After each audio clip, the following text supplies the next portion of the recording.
मुलांनो, आपण आपला तिसरा धडा सुरू केला होता. धड्याचं नाव होतं बेटा मी ऐकतो आहे. आणि त्या पाठामध्ये आपण 2 पाठ पाहिले आहे. तिसरा पाठ आपण पाहणार आहोत. त्यामध्ये आपण दुसऱ्या पाठमध्ये आपण पाहिलेलं की लेखक जो आहे तो शिरीषला म्हणतो की मी माझ्या विद्यालयाच्या कार्यक्रमामध्ये तुला गाण्याची आणि वाजवण्याची संधी जी आहे ती तुला देणार आहे. परंतु हे ऐकून शिरीषच्या चेहऱ्यावर जराही आनंद जो आहे तो आनंद लेखकाला दिसत नाही. आणि त्यामुळे शिरीष जो आहे, लेखक जे आहे थोडेसे काय होता, नाराज होता. तर शिरीषने काय उत्तर दिलं बघा. उत्तर आले, माझ्यापेक्षा नानांना त्याचा जास्त आनंद होईल. जब लेखक शिरीष को कहते हैं कि मैं अपने वादन विद्यालय में तुम्हें गाने का मौका देने वाला हूँ, तो ये बात सुनकर जो है शिरीष कहता है कि मेरे से भी ज़्यादा मेरे पिताजी को बहुत ज़्यादा खुशी होगी. पिता पुत्र गेले आणि प्रत्येक वेळी मिळणाऱ्या, पिता पुत्र म्हणजे कोण, शिरीष आणि शिरीषचे वडील, मिळणाऱ्या शिरीषच्या तऱ्हेवाईक यानी क्या, विचित्र, तऱ्हेवाईक यानी क्या, विचित्र.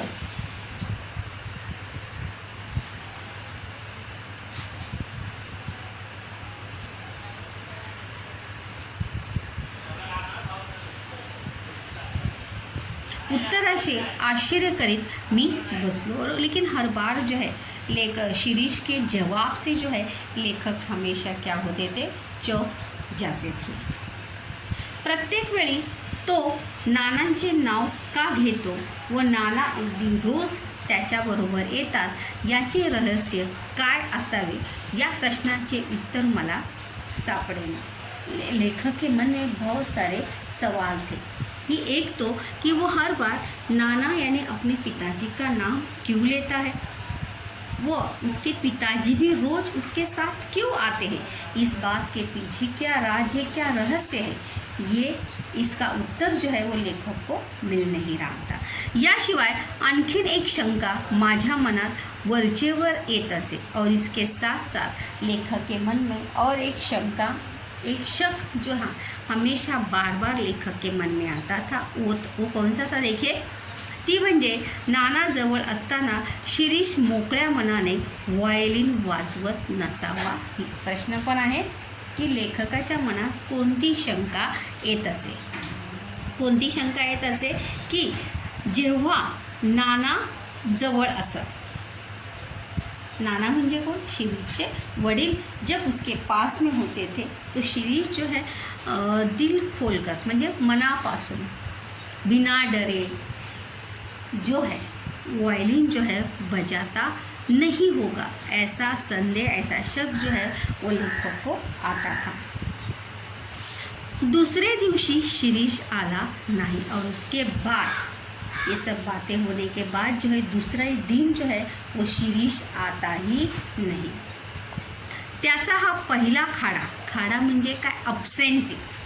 खाडा यानी क्या, अब्सेंटी, अनुपस्थित. नसेल एखादे वेळे जमले असे मी समाधान करून घेते. और लेखक ने भी सोचा कि नहीं जमा होगा, कई एक आध दिन जो है आने के लिए कोई वजह होगी, कोई कारण होगा, इसलिए शिरीष जो है वो आया नहीं.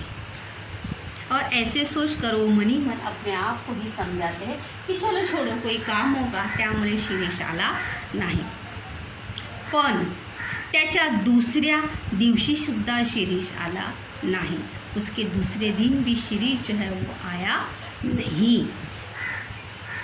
चौथा दिवस गेला, 5वां गेला आणि तसेच 15 दिवस गेले. मतलब देखते देखते चौथा दिन गया, 5वां दिन गया और देखते देखते कितने दिन बीत गए, 15 दिन बीत गए, लेकिन शिरीष का कोई आता पता नहीं. शिरीषचा पत्ता नव्हता म्हणजे माहिती नसणे. 16व्या दिवशी एक मनुष्य निरोप व फीचे पैसे घेऊन आला। और 16वें दिन जो है एक आदमी जो है संदेशा और फी का पैसा जो है, जो लेखक के विद्यालय की जो फीस थी उसका पैसा और मेसेज लेकर आता है। काय संदेश आणला होता बघा? निरोप कोणता आणलेला? प्रश्न पण आहे की माणसाने कोणता निरोप आणलेला? नाना आजारी असल्यामुळे शिरीष येऊ शकणार नाही असे तो म्हणाला। और उस आदमी ने क्या मैसेज लेकर आया था कि नाना जो है वो क्या है? बीमार। आजारी म्हणजे काय? बीमार। नाना जो है वो बीमार है, इसलिए शिरीष जो है वो आ सकता नहीं असे तो म्हणाला। थोड्याशा त्राग्यानं मी म्हणालो। त्राग्यानं मतलब क्या? गुस्से से, रागाने, क्रोधित होकर। त्रागा म्हणजे काय? राग। नानाजी त्याला काय करायचे आहे? इकडे कार्यक्रम जवळ येत चालला आहे। और लेखक जो है गुस्से में आके कहते हैं कि नानाजी त्याला काय करायचं है? गाना तो किसे है? शिरीष को है। और देखते ही देखते कार्यक्रम का दिन भी क्या हो रहा है? नज़दीक आ रहा है। देखिए प्रश्नार्थी वाक्य आहे, इकडे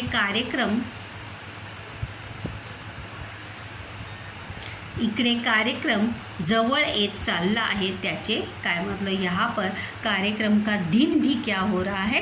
नज़दीक आ रहा है। और शिरीष का कोई आता पता नहीं। त्याचे काय?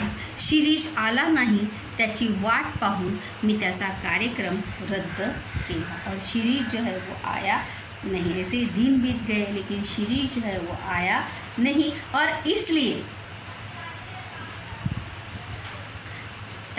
लेखक ने इंतज़ार करते हुए उसका कार्यक्रम जो है वो क्या किया? रद्द केला। रद्द करणे म्हणजे कॅन्सल करणे। रद्द करणे म्हणजे काय? कॅन्सल करणे।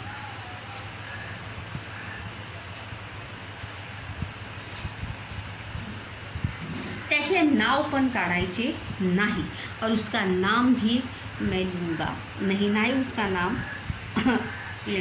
असे ठरवून मी बाकीचे विद्यार्थी तैयार केले। और लेखक ने मन ही मन सोच लिया था कि अभी मैं शिरीष के भरोसे जो है बैठूंगा नहीं। और इसलिए अपने विद्यालय के कार्यक्रम के लिए बाकी के विद्यार्थियों को लेखक ने क्या किया?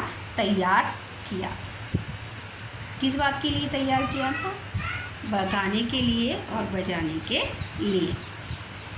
समारंभाचा दिवस उगवला आणि सकाळपासून शिरीषच्या आठवणीने मी उगाचच बेचैन झालो होतो। बेचैन होणे मतलब अस्वस्थ होणे। वाक्यप्रचार आहे, बेचैन होणे म्हणजे अस्वस्थ होणे। काय आहे? बेचैन होणे म्हणजे अस्वस्थ होणे।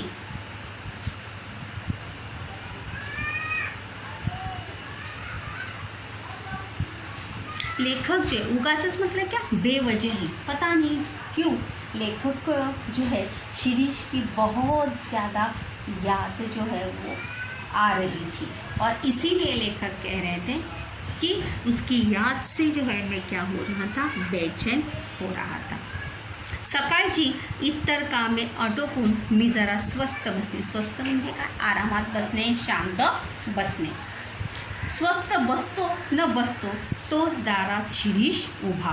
और लेखक जो अपने सुबह का सब काम निपटा कर थोड़ी देर आराम से बैठे ही थे तो वहाँ पर दरवाजे में कौन था? शिरीष था। कौन होतं दरवाजात? शिरीष उभा। मी ताडकन उभा राहिलो व त्याच्याजवळ गेलो। लेखक का भी अपने आँखों पर विश्वास नहीं हुआ और इसलिए लेखक ताड़कन यानी क्या? तुरंत खड़े होते हैं और उसके पास जाते हैं। प्रश्न पहा।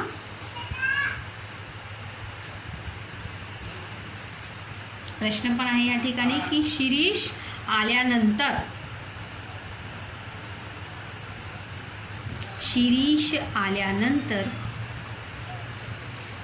लेखकाने त्याला विचारलेले 4 प्रश्न कोणते?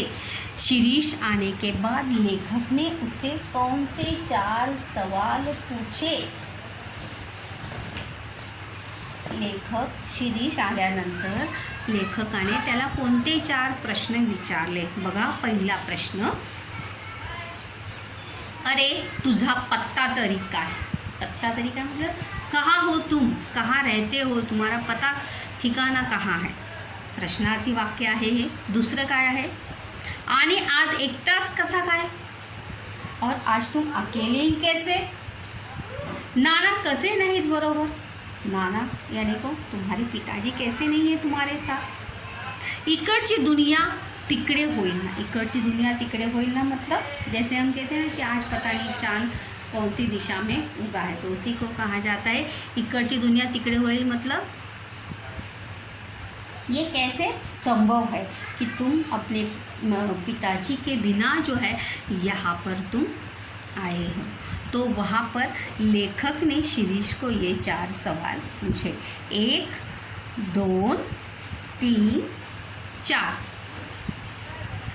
अरे तुझा पत्ता तरी काय पहिला, आणि आज एकटाच कसा काय, नाना कसे नाहीत बरोबर, आणि चौथं काय, इकडची दुनिया तिकडे होईल ना.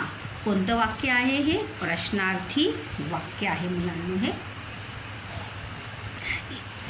त्या उत्तरावर शिरीषने बघा काय उत्तर दिलेलं आहे. इकडची दुनिया तिकडेच झाली आहे सर. इकडची दुनिया तिकडे मतलब जैसे मानो मेरी दुनिया जो है वो क्या हुई है, उजड़ गई है, मेरी दुनिया लूट गई है. क्योंकि शिरीष के लिए उसके पिताजी ही क्या थे, सब कुछ थे. इसलिए शिरीष ने क्या उत्तर दिया, इकडची दुनिया तिकडेच झाली आहे सर. यापुढे मी एकटाच दिसेल.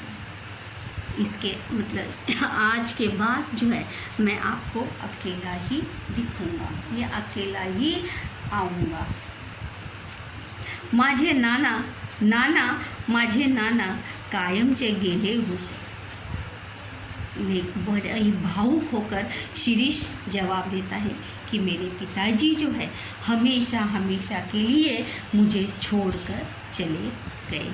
कायम जे यानी क्या, हमेशा के लिए. उद्गारार्थी वाक्य है. शिरीष जो है बड़े ही भावुक होकर कहता है कि मेरे पिताजी जो है मुझे हमेशा के लिए छोड़कर चले गए.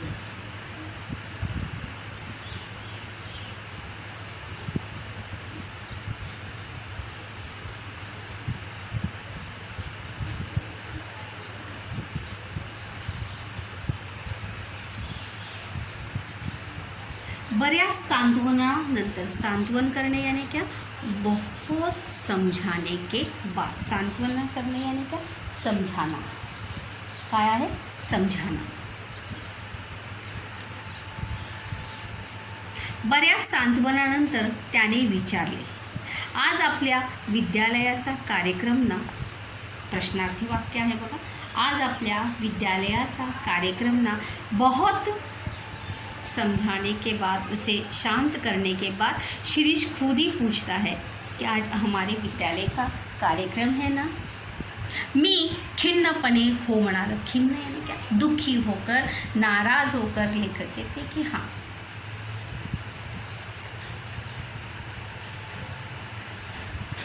मग मला आज कार्यक्रम द्या. तो शिरीष देखो क्या कहता है, मग आज मला कार्यक्रम द्या. आज्ञार्थी वाक्य आहे. कोणतं वाक्य आहे हे, आज्ञार्थी वाक्य आहे.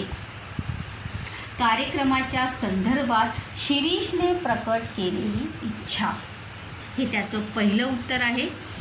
काय उत्तर आहे की मला आज कार्यक्रम द्या, हे पहिलं उत्तर. दुसरं काय येणार आहे, नाही म्हणू नका, माझी एवढीच इच्छा पुरवा. ये दुसरं उत्तर आहे. नाही म्हणू नका सर, एवढीच इच्छा पुरवा. इच्छा पूरा मतलब ये मेरी इतनी इच्छा जो है आप क्या करिए, पूरी कीजिए. ना मत कहिए, हा कार्यक्रम जो आहे या कार्यक्रमात गाण्याची संधी मला तुम्ही द्या. तो असे म्हणाल्यावर मात्र माझ्यातला शिक्षक जागा झाला. मी सौम्य आवाजात म्हणालो. आखिर करके लेखक भी क्या थे, शिक्षक थे. और अपने विद्यार्थी की बात को समझना, उसकी परिस्थिति को समझना एक शिक्षक का क्या होता है, कर्तव्य होता है। इसलिए लेखक कहते हैं कि मेरे अंदर का शिक्षक जो है वो क्या हो गया, जागृत होगा और मैं सौम्य आवाज़, सौम्य मतलब क्या, धीरे आवाज़ में जो है लेखक क्या कहते हैं, सौम्य म्हणजे हळू आवाजात। शिरीष, मी तुझ्या भावना ओळखतो, मैं तुम्हारी भावनाओं को समझता हूँ, तुम्हारी भावनाओं को अच्छी तरीके से समझता हूँ, पण आज माझा नाईलाज आहे, आज मैं क्या हूँ, मजबूर हूँ।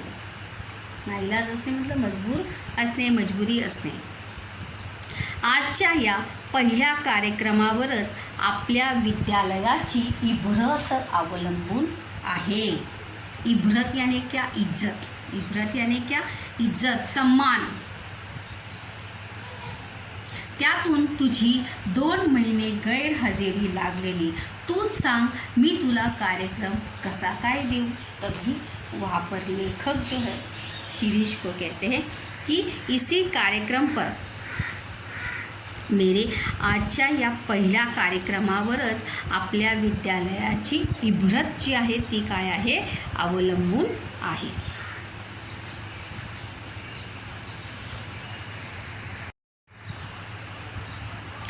शिरीष जो है लेखक को कहता है की मला आज कार्यक्रमामध्ये गाण्याची संधी जी आहे तुम्ही द्या। त्यावर शिरीष, लेखक काय म्हणतात बघा, शिरीष, मी तुझ्या भावना ओळखतो, पण आज माझा नाईलाज आहे, मैं तुम्हारी भावनाओं को अच्छी तरीके से समझता हूँ, लेकिन आज मैं क्या हूँ, मजबूर हूँ। आजच्या या पहिल्या कार्यक्रमावरच आपल्या विद्यालयाची इभ्रत अवलंबून आहे। मतलब आज हमारे विद्यालय का, वादन विद्यालय का ये प्रथम पहिलाच कार्यक्रम आहे और इसके ऊपर ही हम आपल्या विद्यालयाची का इभ्रत यानी सम्मान, इज्जत जो है, प्रसिद्धी अवलंबून आहे। त्यातून तुझी 2 महिने गैरहजेरी लागलेली, तूच सांग मी तुला कार्यक्रम कसा काय देऊ। हे प्रश्नार्थी वाक्य है। प्रश्न पण आहे बघा, शिरीषला कार्यक्रम न देण्याची लेखकाने सांगितलेली 2 महत्त्वाची कारणे। लेखक ने कौन से 2 कारण वहाँ पर बताए कार्यक्रम में न गाने देने के लिए। पहला क्या था, हे बघा, आजच्या, हा पहिलं उत्तर आहे मना करणे का, आजच्या या पहिल्या कार्यक्रमावरच आपल्या विद्यालयाची इभ्रत अवलंबून आहे। इभ्रत यानी क्या, इज्जत, सम्मान, प्रसिद्धि। क्योंकि अगर आज का कार्यक्रम अगर फंसा, असफल, अच्छा नहीं हुआ तो हमारे विद्यालय का नाम क्या होगा, खराब होगा। इसलिए, और दूसरा क्या था, शिरीष 2 महिने गैरहजर असल्यामुळे का त्याला कार्यक्रम कसा देणार। और उसके बाद शिरीष जो है 2 महीना वहाँ पर गाना सीखने के लिए आया नहीं था। इसलिए लेखक कहते हैं कि मैं तुम्हें कैसे गाने का अवसर दे दूँ। ही 2 कारणोती प्रश्नार्थी वाक्य आहे। अगतिक होऊन शिरीष म्हणाला, सर माझी एवढी एकच विनंती मान्य करा। बड़े ही बेबस होकर, दुखी होकर विनती करते हुए शिरीष जो है लेखक को कहते कि सर आप बस मेरी एक विनती जो है वो स्वीकार कर लीजिए, मान लीजिए, मला आज वाजवू दे, नंतर जन्मात हात लावणार नाही वॉयलिनला। अगतिक उद्गार कोणते, अगतिक उद्गार कोणते अगतिक उद्गार। अगतिक उद्गार मतलब शिरीष बड़ा ही बेबस होकर, दुखी होकर क्या कहता है, सर माझी एवढी एकच विनंती मान्य करा, मला आज वाजवू द्या, नंतर मी जन्मात मतलब पूरे जन्म मतलब ज़िंदगी भर, उम्र भर जो है वायलिन को जो है हाथ लगाऊंगा नहीं, लेकिन आज मुझे सिर्फ आप बजाने का मौका दे दो। उद्गारार्थी वाक्य आहे हे अगतिक होऊन शिरीषने काढलेले काय आहे, उद्गार आहे। त्यानंतर लेखकाने काय उत्तर दिलेलं आहे पहा, तू पुढे जन्मभर वाजव पण आज वाजवू नको, तुझी मनस्थिती आज बरोबर नहीं। लेखक ने क्या उत्तर दिया था उसे कि पूरे जन्म भर मतलब पूरे तुम जिंदगी भर बजाओ, लेकिन आज जो है तुम्हारी मनस्थिति या तुम्हारी मन की हालत जो है वो अच्छी या सही नहीं है, इसलिए तुम आज मत बजाओ।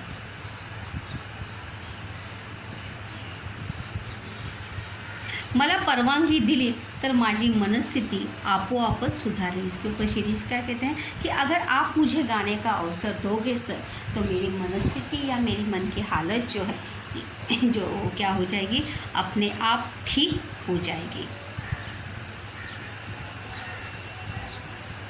त्याप्रमाणे मी परवानगी दिली। और लेखक भी आखिर क्या थे, शिक्षक थे।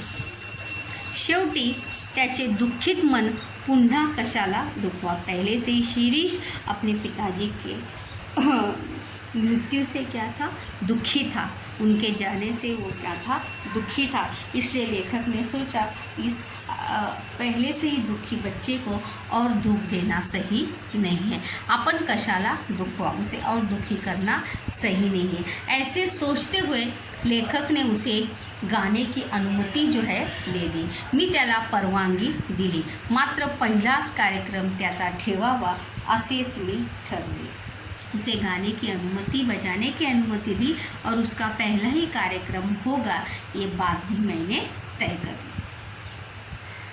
त्याप्रमाणे मी परवानगी दिली आणि शिरीष वाजवू लागला। और लेखक ने अनुमति देने के बाद जो है शिरीष जो है वहाँ पर क्या करने लगा, बजाने लगा। शिरीष कार्यक्रम करण्यात मुरलेल्या एखाद्या वादकाप्रमाणे वाजवत होता। मतलब एक मजले हुए एक वादक की तरह, गायक की तरह जो है शिरीष क्या कर रहा था, बजा रहा था। इतके शिकला तरी कुठे याचाच मी विचार करत होतो। अगर ये 2 महीने मेरे पास सीखने के लिए नहीं आया, इसने रियाज नहीं किया, तो ये सीखा कहाँ, इसी के बारे में जो है लेखक वहाँ पर खड़े होकर सोच रहे थे। आणि त्यापेक्षा मला मुख्य प्रश्न असा पडला होता, और उससे भी पहले लेखक के मन में ये सवाल था कि नवीनच शिकायला लागलेला मुलगा इतके उत्कृष्ट वाजवतो तर जुने मुरलेले विद्यार्थी किती छान वाजवत असतील। और लेखक को यही सवाल बार बार लेखक के मन में आ रहा था कि अगर नया सीखा हुआ विद्यार्थी जिसने अभी गाना और बजाना सीखा था, वो अगर इतना अच्छे से उत्कृष्ट म्हणजे काय, चांगल्या प्रकारे अगर वो बजा रहा है, तो जो पुराने मेरे विद्यार्थी हैं, जो मंजिले हुए हैं, जिन्होंने अच्छे से रियाज किया है, वो कितने अच्छे से बजाएंगे। छान म्हणजे काय, चांगले असेच बाहेरचे लोक म्हणत असणार। और ऐसे ही जो लोग बाहर यानी क्या, जो लोग कार्यक्रम देखने आए हैं, वो लोग ये बात ज़रूर बोल रहे होंगे। तेव्हा याच्यानंतर वाजवायला कुणाला बसवावे, टाळ्यांच्या कडकडाने मी भानावर आलो। और शिरीष का गाना बजाकर वाद्य बजाकर होने के बाद जो है पूरे थिएटर में, पूरे प्रेक्षागृह में क्या हो गई थी, तालियों की गूंज जो है वो सुनाई पड़ रही थी। और उसी की आवाज़ से लेखक होश में आए। भानावर येणे म्हणजे शुद्धीवर येणे, होश में आना मतलब संभलना। यहाँ पे होश में आना यानी बेहोश होना क्या नहीं, भानावर येणे मतलब शुद्धिवर येणे। तालियों की गूंज से जो है लेखक की आंखें खुल गई। शिरीष आला व त्याने माझ्या पायावर डोके टेकले। शिरीष वहाँ पर लेखक से मिलने के लिए आता है और लेखक के पैर वो छूता है। यहाँ पर सोमत का प्रश्न देखिए कि या परिच्छेदातून तुम्हाला लेखकाचे कोणते गुण पाहायला मिळाले। इस परिच्छेद में लेखक के आपको कौन से गुण जो है वो दिखाई देते हैं। त्यानंतर शिरीषप्रमाणेच अशा परिस्थितीतून बाहेर पडण्यासाठी कोणते प्रयत्न माणसाला करण्याची गरज असते याचे स्पष्टीकरण करा। तर अशा प्रकारे आपण पाहिलं की शिरीष लेखकाचा विश्वास बसत नाही तसं शिरीष वाजवतो। अगर इसमें देखेंगे तो यहाँ पर जो बाद में घटित हुआ वो वहाँ पर पहले दिया है, और जो पहले घटित हुआ वो घटनाएं जो है यहाँ पर पाठ में क्या दी है, बाद में दी है। इसीलिए समझना जो है आपको अच्छे से है, क्योंकि जब लेखक वहाँ पर शुरुआत में जो कार्यक्रम है वो जब शिरीष मिलता है, बातें होती है, फिर वो गाने को जाता है, और इसके बाद जब उसका गाना ख़त्म होता है उसके बाद लेखक आणि शिरीषमध्ये कौन सी बातें होती है, कौन से शिरीष क्या कहता है, उसके बाद शिरीष को लेखक क्या जवाब देते हैं, ये हम अगले लेक्चर में देखते हैं।